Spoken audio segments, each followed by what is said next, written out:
오거돈 부산시장이 대구 통합 신공항 추진을 적극 지지한다고 밝혔습니다. 지난 수요일 부산 방문 때 문재인 대통령의 관련 발언 이후 대구 경북과의 갈등 없이 가덕 신공항을 추진하고자 하는 행보인데요. 그 내용과 과제를 짚어봅니다. 이두원 기자입니다. 부산을 방문한 문재인 대통령은 불경 신공항 검증 결과를 놓고 5개 광역자치단체의 뜻이 하나로 모아진다면 결정이 수월해질 것이라고 밝혔습니다. 이에 대한 해석이 분분한 가운데 부산시는 대구 경북과의 갈등이 없다면 가덕 신공항이 가능할 것으로 보고 있습니다. 이에 따라 오거돈 시장은 대구 통합 신공항을 적극적으로 지지한다고 밝혔습니다. 이철우 경북지사와 권영진 대구시장이 최근 대구 통합공항 이전을 먼저 확정하고 빨리 추진해 준다면 가덕도 신공항 건설에 반대하지 않겠다고 입장을 밝힌 데 따른 것으로 보입니다. 대구 경북 시도민의 염원인 대구 통합 신공항 추진을 적극적으로 지지합니다.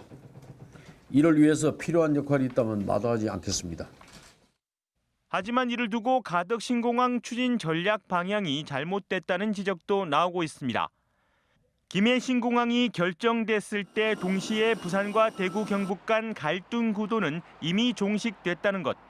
따라서 불경 검증단 결과를 총리실에서 검토하도록 하는 데 주력해야 한다는 겁니다. 지역 갈등을 불러일으킬 소지가 있어서 어렵습니다. 불경 검증단의 결과를 총리실에 바로 올려서 총리실에서 검증받을 수 있도록 하는 노력이 더 오히려 지금. 문 대통령도 신속한 결정을 강조한 만큼 가덕 신공항 추진의 골든타임도 얼마 남지 않았습니다. 결국 시도 간 갈등을 최소화하면서 부산이 원하는 관문공항을 건설할 수 있는 부산시의 보다 세밀한 전략이 필요해 보입니다. MBC 뉴스 이두원입니다. 배기 가스에 노출된 소방관들의 열악한 근무 환경 문제 연속 보도해드리고 있습니다. 필수 업무인 소방차 30분 시동 점검이 이루어지는 소방안전센터 내 공기질을 측정해봤더니 기준치를 초과한 치명적인 발암 물질이 실제로 검출됐습니다. 임선은 기자가 보도합니다. 과거 수영구 망미 119 안전센터에서 일했던 소방관들은 실내 근무 시간 내내 1급 발암 물질인 디젤 배출가스에 지속적으로 노출되었습니다. 실제로 이곳에서 근무했던 소방관 5명이 암에 걸렸다는 사실이 확인되자 부산소방본부 전문기관과 함께 긴급 실태조사를 벌였고 취재진은 그 결과 보고서를 입수했습니다. 주목해야 할 건 TVOC, 총휘발성 유기화합물입니다. 대기 중으로 쉽게 증발되는 액체나 기체상의 유기화합물을 총칭하는 용어로 피부 접촉, 호흡기 흡입만으로도 인체에 치명적인 영향을 미치는 발암물질입니다. 망미 119 안전센터의 총휘발성 유기화합물 측정값은 세제곱미터당 3,640.9 마이크로그램, 기준치인 세제곱미터당 1,000 마이크로그램을 무려 3배 이상 초과한 것으로 나타났습니다. 소방안전센터 내 발암물질의 심각성이 정확한 수치로 확인된 건 부산에선 이번이 처음입니다. 청사 환경 개선을 위한 그런 발전적 방향 모색 자료로 사용하도록 하겠습니다. 부산소방본부는 실태 조사 결과를 숨진 소방관들이 발암물질이 상존하는 업무 환경에 큰 영향을 받았다는 점을 입증하는 자료로 활용할 계획입니다. MBC 뉴스 임선응입니다. 네, 오늘 신문 읽기 순서입니다. 먼저 국제신문 이면부터 보시겠습니다. 부산 지역 부동산 시장이 극심한 침체기에 빠진 가운데 전국 광역시의 올해 초 청약시장 성적표가 양극화 현상을 보이고 있다는 소식입니다. 대구와 광주는 여전히 청약시장에서 최대 수백 대 1의 경쟁률이 나타나는 등 과열 양상을 보이고 있지만 부산과 울산은 아직 청약이 시작되거나 계획이 확정된 곳도 없다는데요. 부동산 시장이 극심한 침체기에 빠진 상황에서 미달이 발생할 것을 우려해 건설사가 일정을 미루는 것으로 보인다는 분석을 기사는 전하고 있습니다. 16면에 있는 기사 하나 더 보겠습니다. 1급 발암물질인 라돈이 검출된 실리 침대가 소비자 응대를 소홀히 하고 있다는 기사입니다. 라돈 검출이 확인된 첫날 오전 고객 응대 시스템은 불통이나 다름없었다는데요. 저렴한 제품이 아닌 백화점에 입점돼 있는 프리미엄급 브랜드조차 이렇게 믿을 수 없어서 되겠느냐는 소비자들의 볼멘 목소리를 함께 실었습니다. 다음은 부산일보입니다. 5면에 있는 기사인데요. 부산의 고가 토지는 부전동과 창선동, 광복동에 집중된 것으로 나타났다는 소식입니다. 공시지가가 배가 뛴 곳이 모두 6곳이나 있었다는데요. 흔히 땅값이 비쌀 것이라고 생각되는 해운대는 집값이 비싼 곳이 많고 땅값은 오히려 원도심보다 훨씬 낮다고 부산시 관계자의 말을 전하고 있습니다. 11면에 있는 기사 한 번 더 살펴보겠습니다. 서면 메디컬 스트리트를 방문한 의료 관광객 숫자가 해운대구 서구에 비해서 뒤처지는 것으로 나타났다는 내용입니다. 의료 서비스를 제외하고는 관광객들을 끌어들일 콘텐츠가 부족한 것이 가장 큰 문제라는 분석이 나오고 있어서 대책 마련이 시급하다는 동의대학교 이봉구 교수의 분석을 덧붙였습니다. 지금까지 오늘 신문 읽기였습니다. 대기의 건조함 때문에 비 소식 많이 기다리셨을 텐데요. 약한 비구름대가 북동진하면서 부산과 경남 남해안 지역은 대체로 흐린 가운데 빗방울이 조금씩 떨어지고 있고요. 중서부 곳곳으로는 눈이 내리고 있습니다. 비의 양은 오늘 아침까지 5mm 미만으로 적겠습니다. 빗길 안전운전에 유의하셔야겠고요. 새벽부터 내리기 시작한 이 비로 인해 건조 경보는 해제됐습니다. 다만 비의 양이 워낙 적고 내일부터 다시 맑은 날이 이어져서 대기는 금세 건조해질 것으로 예상됩니다. 온난다습한 남서풍이 불어 오늘 아침 최저 기온은 4도로 어제보다 2도가량 높습니다. 한낮 기온은 12도까지 오르겠고 미세먼지 걱정도 없겠습니다. 경남도 오늘 아침 내륙을 제외한 대부분 지역이 영상권의 기온을 보이고 있습니다. 아침 기온 양산과 창원이 1도, 울산은 0도에서 출발하고 있고요. 한낮 기온은 대부분 지역이 11도에서 12도까지 올라 어제보다 2, 3도가량 높겠습니다. 바다의 물결은 동해남부 먼바다에서 최고 2.5m까지 비교적 높게 일겠습니다. 주말인 내일은 대체로 맑겠습니다. 다만 중국발 스모그의 영향으로 한때 미세먼지 농도가 높게 오를 수 있겠고요. 낮부터는 일시적으로 찬 공기가 내려와 일요일 아침 기온이 영하 1도까지 떨어지겠습니다. 다음 주는 이번 주보다 기온이 오르겠고 정월 대보름인 다음 주 화요일에는 비가 내릴 것으로 예상됩니다. 날씨였습니다. 다음은 부산에서 오늘 열릴 주요 행사들 정리했습니다. 투데이 부산입니다. 올 한 해 정부 차원의 금융 핀테크 정책 방향을 설명하고 현장 의견을 수렴하기 위한 금융규제 샌드박스 부산, 울산, 경남 설명회가 오늘 오후 2시 부산은행 본점 3층에서 열립니다. 금융위원장이 직접 참석하는 오늘 설명회는 서울 창업허브와 D캠프에 이어서 3번째로 열리는 것인데요. 한국핀테크지원센터 홈페이지 등을 통해 온라인을 통하거나 설명회 현장에서 접수를 한 뒤에 참여할 수 있습니다. 경제 개념이 취약한 어린이들에게 올바른 돈 관리와 신용의 중요성을 강조하기 위한 금융똑똑, 경제똑똑 교육 행사가 오늘 오전 10시 서구청 평생학습실에서 열립니다. 한국예탁결제원의 전문 강사가 나올 오늘 교육 행사에서는 초등학교 고학년을 대상으로 현명한 소비를 위한 돈 관리와 용돈기 입장의 사용법 등 여러 사례를 통해 금융을 비롯한 경제에 대한 이해도를 증진하게 됩니다. 청렴한 부산교육을 실현하기 위해 운영 중인 부산교육청 시민감사관 워크숍이 오늘 오전 11시 부산교육청 전략회의실에서 열립니다. 오늘 워크숍에서는 올 한 해 시민감사관 운영 계획을 논의하는 것은 물론 전문 영역을 향상하기 위한 연수 등을 할 예정인데요. 학교 급식과 물품 계약, 방과 후 학교 등 6개 분야에 26명의 시민감사관이 있습니다. 지금까지 투데이 부산이었습니다. 지난해 국내 은행들의 예대 금리 차가 5년 만에 가장 컸었다고 하죠. 이로 인한 은행권의 이자 수익도 역대 최대치를 기록할 것으로 보이는데요. 지역은행인 부산은행도 마찬가지였습니다. 정은주 기자의 보도입니다. 한국은행에 따르면 지난해 국내 예금은행의 예대금리 차이는 2.31%포인트로 2013년 이후 5년 만에 가장 큰 격차를 보였습니다. 예대금리 차가 커지면서 지난해 은행 수익도 사상 최고 수준일 걸로 전망됩니다. 지역은행도 마찬가지. 예대차로 인한 지난해 부산은행의 이자 수익은 1조 2,200여억 원으로 최근 5년 동안 최대치를 기록했습니다. 예대금리 차와 그로 인한 이자 수익이 커진 것은 예금보다 대출금리 상승세가 빨랐기 때문입니다. 대출금리는 이제 쉽게 오르는 반면에 예금금리는 더디게 오르다 보니 예대금리가 차이로 인해서 은행권이 막대한 이익을 손쉽게 버는 구조가 문제라고 생각을 합니다. 경남은행까지 포함한 BNK 금융그룹 전체의 지난해 이자 수익은 2조 3천억 원대, 반면 비이자 수익은 1,700억 원대에 그쳤습니다. 이자 수익 비율이 지나치게 높은 데다 손쉽게 돈을 번다는 비판이 커지면서 은행권은 이자 수익 외 수익 확대에도 힘을 쏟고 있습니다.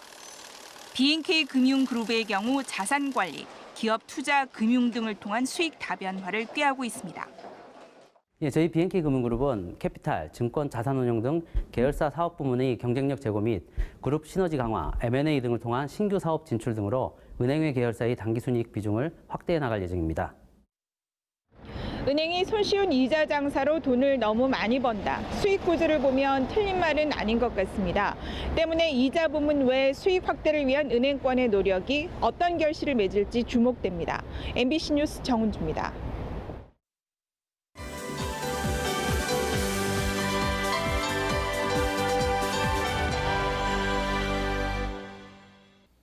매주 금요일 아침 부산의 SNS 이슈 살펴보겠습니다. 오늘도 부산 공감의 공감지기 송군과 함께합니다. 안녕하십니까? 네, 안녕하십니까. 공감지기 송군입니다. 네, 첫 번째 키워드부터 바로 만나보겠습니다.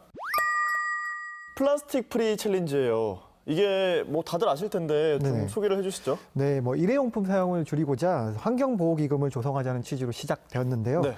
제주도 쓰레기 문제를 해결하기 위해서 세계 자연기금과 제주패스가 공동으로 기획한 캠페인입니다. 많은 분들이 SNS 통해서 참여하고 계신데요. 네. 부산의 지방자치단체장들이 지금 최근에 참여를 하면서 시민들의 관심이 늘고 있습니다. 맞아요. 이게 일회용품 사용도 문제고 미세 플라스틱 문제도 좀 불거졌었는데 네네. 참 취지가 좋은 것 같습니다. 네, 좋은 현상으로 좀 이어지고 있는데 네. 첫 스타트는 정미영 금정구청장님이 끊으셨거든요. 예. 텀블러 사진 콘테스트 및 텀블러 대여 사업 등도 진행 중이라고 하셨고요. 그다음에 김우룡 동래구청장, 이성문 연제구청장, 김대근 사상구청장 등이 참여를 했습니다. 네. 그리고 정명희 북구청장과 서은숙 구청장은 관내 일회용품 줄이기 노력을 또 소개하기도 했습니다. 보니까 오거돈 부산시장도 참여를 했더라고요. 네, 오거돈 부산시장과 김영춘 해양수산부 장관도 참여를 했는데요. 네. 오거돈 시장은 해수부 장관 시절에 잠수부 옷 입고 폐기물 이렇게 활동하셨던 거 올리셨고요. 네. 김영춘 장관님은 해양 환경을 살리기 위해서는 얼음물 샤워라도 해야 될 판이라면서 시민들의 적극적인 참여를 부탁했습니다. 얼음물 샤워하는 모습 꼭 보고 싶네요. 네. 자, 네티즌들의 반응 살펴볼까요? 줄이고 마음은 넉넉하게라는 댓글 있었고요. 네. 바람직한 운동이다. 환경 지키는 일 중요합니다라는 댓글 있었습니다. 텀블러 사용 여러분들도 꼭 함께 해주시길 바라겠습니다. 네. 두 번째 키워드 만나볼게요. 우리 모두의 어머니거든요. 이건 뭡니까? 네, 2017년 여름에 네. 영도구 대평동에 위치한 대동대교 맨션에 그려진 그림의 이름인데요. 지난 문체부 주관 네. 지역문화 대표 브랜드상 최우수상을 수상하는 등 영도의 깡깡이 예술마을이 좀 주목받고 있잖아요. 그렇죠. 그쪽에 바로 그려진 그림입니다. 사진을 지금 보고 계시면은 네네.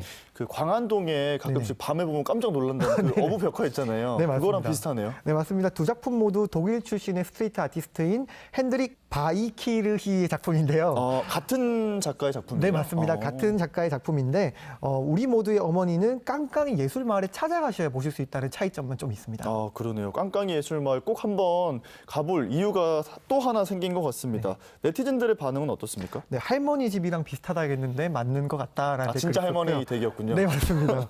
그리고 벽화 속 할머니가 돌아가신 고모 할머니를 닮았다라는 메시지가 왔어요. 실제로 깡깡이 아지매셨다고 하시더라고요. 그러시군요. 네네. 메시지를 보니까 뭔가 찡함이 느껴지는 것 같습니다. 자, 세 번째 키워드 만나보겠습니다. 1,400원이거든요. 어떤 거의 가격입니까? 네, 곧 개통 예정인 천마산 터널이 1,400원으로 책정되었다는 소식인데요. 네. 통행 요금이 네, 맞습니다. 천마산 터널은 더 비싸겠죠. 네, 맞습니다. 터널이 완공되면 이제 요금이 이제 1,400원 책정되었다는 소식인데 네티즌들 반응이 좀 안 좋습니다. 그러게요. 터널이 완공돼서 소통이 원활해지는 건 좋지만 사실 부산에 유료 도로가 워낙 많아서요. 좀 그런 반응들도 있을 것 같아요. 네, 맞습니다. 네티즌들이 뭐 민자광역시다 이런 반응이 있었고 이 구간 출퇴근 환장하겠다라면서 지금 개통이 수차례 연기가 되었거든요. 네네네. 그러면서 이제 극심한 교통 체증을 앓고 있는 주민들의 고통도 댓글로 볼 수 있었습니다. 시에서는 지금 유료 도로를 조금 전반적으로 검토를 해보겠다 이런 입장을 밝히고 있어서 조금 더 지켜보겠습니다. 네. 자, 금요일 아침에 세 가지 부산 SNS 이슈 살펴봤습니다. 부산공감의 공감지기 송군과 함께했습니다. 고맙습니다. 감사합니다.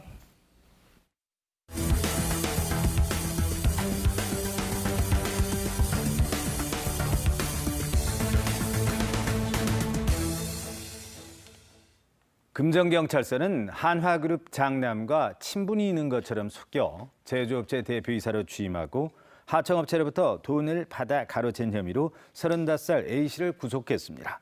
A씨는 지난해 12월 경남 창원에 있는 특수기계 제조업체 사장에게 내가 한화그룹 장남과 친분이 있어서 수주를 많이 받아올 수 있다면서 대표이사로 취임한 뒤 로비 자금 명목 등으로 한 하청업체로부터 1억 2천만 원 상당을 받아 가로챈 혐의를 받고 있습니다. 사상경찰서는 회사 상속 문제로 다투다가 친형을 흉기로 수차례 찔러 숨지게 한 혐의로 21살 서모 씨에 대해 구속영장을 신청했습니다. 서 씨는 어젯밤 9시쯤 사상구 감전동의 한 금속품 제조 공장에서 친형인 31살 서모 씨와 회사 상속 문제로 다투다가 흉기를 들고 뒤따라가 형을 여러 차례 찔러 살해한 혐의를 받고 있습니다. 어제 오후 3시 반쯤 강서구 진우도 동쪽 해상에서 김양식장으로 이동하던 2.78톤 선박 A호가 모래 더미에 걸려 멈춰섰습니다. 해경은 현장에 출동해 배에 타고 있던 선장 1명을 구조하고 A호를 예인했습니다. 해경 관계자는 간조 때 해수면이 낮아지면서 선박이 모래 더미에 걸렸다고 밝혔습니다.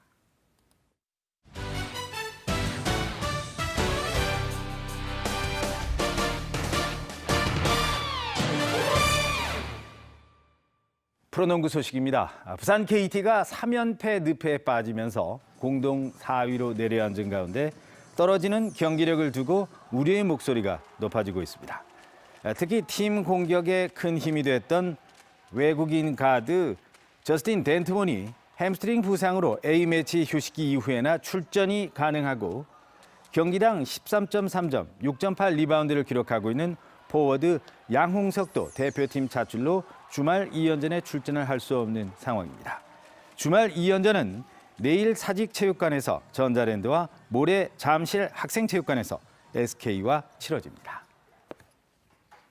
사상구 낙동강에서 채취한 야생 조류 분변에서 조류 인플루엔자 항원이 검출됐습니다. 항원이 검출됐다는 건 바이러스에 감염된 조류가 있다는 것을 의미하며 저병원성, 고병원성 여부에 따라 전염성의 정도가 달라집니다.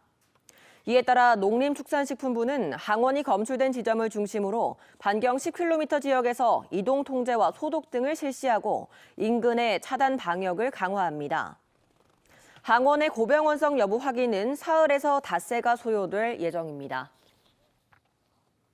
BRT 구간 버스 승객 대기소의 온열 의자가 전기 안전에 무방비라는 보도와 관련해 부산시가 전면적인 안전 점검에 나서기로 했습니다. 부산시는 시민 안전을 위해 온열 의자용 전기 계량기를 별도로 설치하기로 하고 오늘부터 닷새간 한국전기안전공사와 함께 해당 구간에 설치된 온열 의자 전체를 대상으로 전기 안전 검사를 실시한다고 밝혔습니다. 오거돈 시장은 문재인 대통령에게 북한개발은행 부산 설립과 스마트시티 관련 남북 교류 협력 사업을 제안했다고 밝혔습니다. 오 시장은 2월 말 북미 정상회담 등을 계기로 북한 대외 개방이 예상보다 급진전할 수 있다며 북한 기초인프라 개발에 안정적으로 자금을 제공할 수 있는 시스템을 미리 준비해야 한다고 배경을 설명했습니다. 또 지난해 방북 당시 북한이 부산 스마트시티 사업에 관심을 보였다며 관련 교류 협력 사업도 부산이 주도하겠다고 덧붙였습니다. 부산국제금융센터 입주 이전 기관 노동조합 협의회는 국제금융진흥원 설립과 관련해 부산시가 출연금을 요구한 데 대해 우리는 부산시의 현금 인출기가 아니라며 반발했습니다. 이들은 공동 성명에서 부산시가 금융산업 육성 컨트롤타워 역할을 할 국제금융진흥원 설립을 추진하면서 이전 기관 금융기관들의 인력 파견과 출연금 요구를 계획하는 것으로 전해졌다며 이는 납득할 수 없다고 밝혔습니다. 금융중심지 지정 10년을 맞아 부산이 동북아 금융 허브 도시로 재도약을 모색합니다. 부산시는 한국금융연구원과 함께 오늘 오전 11시 부산국제금융센터에서 부산 금융중심지 10주년 행사를 가진다고 밝혔습니다. 대기의 건조함 때문에 비 소식 많이 기다리셨을 텐데요. 약한 비구름대가 북동진하면서 부산과 경남 남해안에서는 빗방울이 조금씩 떨어지고 있습니다. 비의 양은 오늘 아침까지 5mm 미만으로 적겠습니다. 새벽부터 내리기 시작한 이 비로 인해 건조경보는 해제됐지만 금세 대기가 다시 건조해질 것으로 예상됩니다. 남서풍이 불어 오늘 아침 최저 기온은 4도로 어제보다 2도가량 높게 출발하고 있습니다. 한낮 기온은 12도까지 오르겠고요. 미세먼지 걱정도 없겠습니다. 주말인 내일은 중국발 스모그의 영향으로 한때 미세먼지 농도가 높게 오를 수 있겠습니다. 낮부터는 찬 공기가 일시적으로 남하해서 모레 아침 기온이 영하 1도 선까지 떨어지겠습니다. 다음 주는 이번 주보다 기온이 더 오르겠고 정월 대보름인 화요일에는 비가 내릴 것으로 예상됩니다. 날씨였습니다.